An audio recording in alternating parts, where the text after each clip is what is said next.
పరాభవనామ సంవత్సరంలో కుంభరాశికి సంబంధించిన వారి యొక్క రాశి ఫలితాంశాలను గమనిద్దాం. ధనిష్ట చివరి 2 పాదాలు, శతభిషం 4 పాదాలు, పూర్వభద్ర 3 పాదాలు, మొత్తం 9 పాదాలు కుంభరాశికి సంబంధించినవి.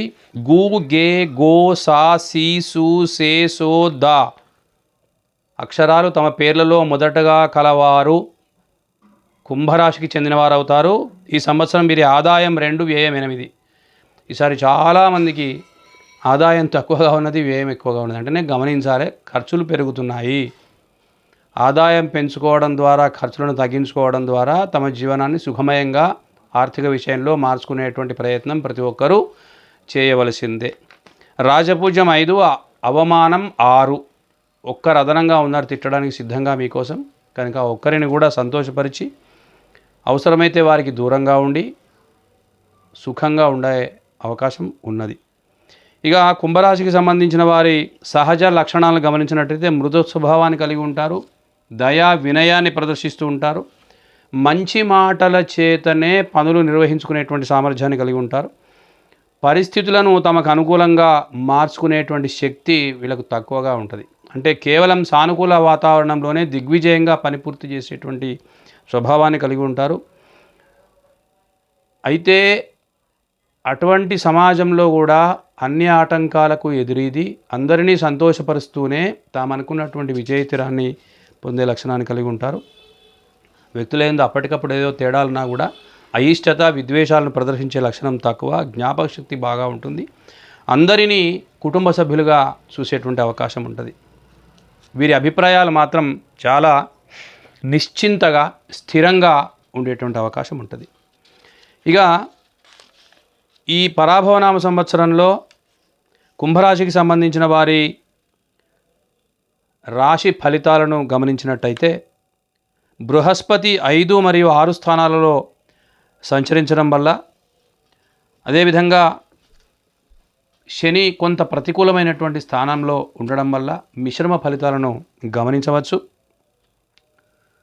బంధుమిత్రుల సమాగమం, తాము అనుకున్న పని నిర్వహించేటువంటి శక్తి సామర్థ్యాలు పొందడం, గౌరవము, విందు వినోదాల ద్వారా సమాజంలో ఒక ప్రత్యేక స్థానాన్ని పొందేటువంటి అవకాశాలు ఉంటాయి. విద్యార్థులకు సంబంధించి కష్టసాధ్యంగా ర్యాంకులు పొందడము, కళాశాలలో అడ్మిషన్ పొందడము, క్యాంపస్ ఇంటర్వ్యూలలో కూడా కష్టసాధ్యంగానే ఉద్యోగం సంపాదించడం, ఉద్యోగంలో ఉన్న వాళ్ళైతే ఉద్యోగాన్ని కాపాడుకునేటువంటి ఒక విశ్వ ప్రయత్నం చేయడం ద్వారా మాత్రమే ఉద్యోగాన్ని నిలుపుకోవడానికి అవకాశం ఉన్నది. ఇంజనీరింగ్, మెడిసిన్, డాక్టర్లకు, న్యాయవాదులకు కొన్ని ఆటంకాలు ఉంటాయి. వీళ్ళు అనుకున్నంత సానుకూలంగా వీరి వ్యాపారం లేదా వారి వ్యవహారం నడవదు. కనుక కొంత జాగ్రత్తగా ఉండవలసి ఉంటుంది. అనవసరమైన అపవాదులు తలకెత్తుకునేటువంటి అవకాశం ఉంటుంది. అయినా మీ శ్రమ వృధా కాదు. కేవలం ప్రతికూల ప్రభావాలు మాత్రమే లేవు. మానవ ప్రయత్నం వల్ల ఆ దైవ బలాన్ని కూడా తోడు చేసుకొని సానుకూలంగా మార్చుకొని మీరు పనిచేసే రంగంలో ఉన్నతమైనటువంటి శిఖరాలను అధిరోహించేటువంటి అవకాశం ఉన్నది. కుటుంబంలో ఉన్న పెద్దలు పిల్లల విషయంలో శ్రద్ధ వహిస్తారు. ఖరీదైన వస్తువులు కొంటారు. ఇతరులకు సహాయం చేసేటువంటి లక్షణం మీకు పుష్కలంగా ఉంటుంది. సంతాన ప్రాప్తి జరుగుతుంది. భూ సంబంధమైనటువంటి విషయాలలో ఉన్న వివాదాలు పరిష్కరింపబడతాయి. అవి న్యాయ సంబంధమైనవైనా, సోదర సోదరుల మధ్య ఉన్నాయైనా కూడా పరిష్కరింపబడే అవకాశం ఉన్నది. ఆ సందర్భంగా మీకు కలిగేటువంటి ఆనందానికి అవధులు ఉండవు. అయితే మిమ్మల్ని ఎవరైతే ఆశ్రయించి ఉన్నారో, మిమ్మల్ని నమ్మి ఉన్నారో వారికి పూర్తిగా సహకరించి వారి అవసరాలలో మీరు కీలకమైన పాత్ర పోషించేటువంటి అవకాశం ఉన్నది. మీ కుటుంబంలో ఆదాయం పొందేటువంటి వారి సంఖ్య పెరుగుతుంది. భార్యాపుత్రులతో, కుటుంబీకులతో తీర్థయాత్రలు చేసేటువంటి అవకాశం ఉన్నది. యజ్ఞయాగాది క్రతువులలో బలవంతంగానైనా సరే పాల్గొనేటువంటి అవకాశం ఉన్నది. ఒక ప్రతికూల విషయం ఏంటంటే 7.5 వల్ల ఈ సంవత్సరం పైన చెప్పబడినటువంటి యొక్క అన్ని పనులలో కొంత నెమ్మదితనాన్ని కలిగి ఉండే అవకాశం ఉంటుంది. అనుకున్న పని మీరు అనుకున్నంత వేగంగా జరగకపోవచ్చు. పని కాదని చెప్పడం లేదు. మానవ ప్రయత్నం బలీయంగా జరగవలసి ఉన్నది. మనసునందు మీరు ఆచరిస్తున్నటువంటి పనిని చేయాలా వద్దా అనేటువంటి అస్థిరత కొంత కనిపిస్తూ ఉంటుంది. ఒక పనిని మొదలుపెట్టే ముందు లేదా ఆచరిస్తున్న సమయంలో మనో దౌర్బల్యం వల్ల ఆ పని పూర్తవుతుందో లేదో అనేటువంటి భయం ఉంటుంది.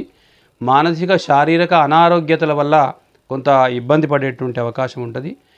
మీ శక్తికి మించిన పనులు ఏర్పాటు చేసుకొని అవి తీర్చాలనేటువంటి తపన వల్ల మీకు మానసికమైనటువంటి బాధ మిగులుతుంది. ప్రభుత్వ పనులు నెరవేరుతాయి కానీ కొంత ఆలస్యంగా నెమ్మదిగా పూర్తవుతాయి. ఓపికగా ప్రయత్నం చేయవలసినటువంటి అవసరం ఉన్నది. అక్కర్లేని విషయాల్లో వేలు పెట్టడం, ఇద్దరి మధ్యలో ఆర్థిక విషయాల్లో పోయి అంటారు కదా దడువతులని, వారు కాకపోతే నేను ఇస్తాననేటువంటి ఒక ఆలోచన మానుకోవడం చాలా మంచిది. ఒకవేళ అలా ఉన్నట్టయితే అపనిందలు పొందే అవకాశం ఉంటుంది. ఆ ఆర్థిక విషయంలో మీరు నష్టపోయే అవకాశం కూడా ఉన్నది. ఆదాయానికి మించి ఖర్చులు ఉంటాయి. ఏ పని ఆలోచించినా మీ శ్రేయోభిలాషులు భాగస్వాముల చేత పూర్తి వివరంగా నిశితంగా అనాలిసిస్ చేసి విశ్లేషణ చేసి మాత్రమే ఆ పనిని ప్రారంభించవలసిందిగా సూచిస్తూ,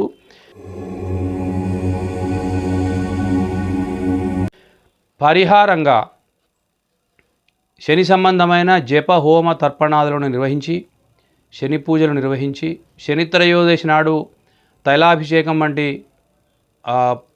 పెద్ద కార్యక్రమాలలో పాల్గొని శని నివేదన చేసి తిలలతో నవగ్రహ ఆంజనేయ శివాలయంలో అన్నిటినీ కలిపి నిర్ణీతమైన రోజులలో నిర్ణీతమైన సంఖ్యలో ప్రదక్షిణలు చేసి సత్కార్యాలలో మీ కొంత ఆదాయాన్ని వెచ్చించినట్టయితే శుభంగా ఉంటుందని తెలియచేస్తూ, అలా నిర్వహిస్తారని ఆశిస్తూ, ఈ పరాభవ సంవత్సరంలో మీకు సుఖం ఉండాలని, శుభయోగం ఉండాలని తెలియజేస్తూ స్వస్తి.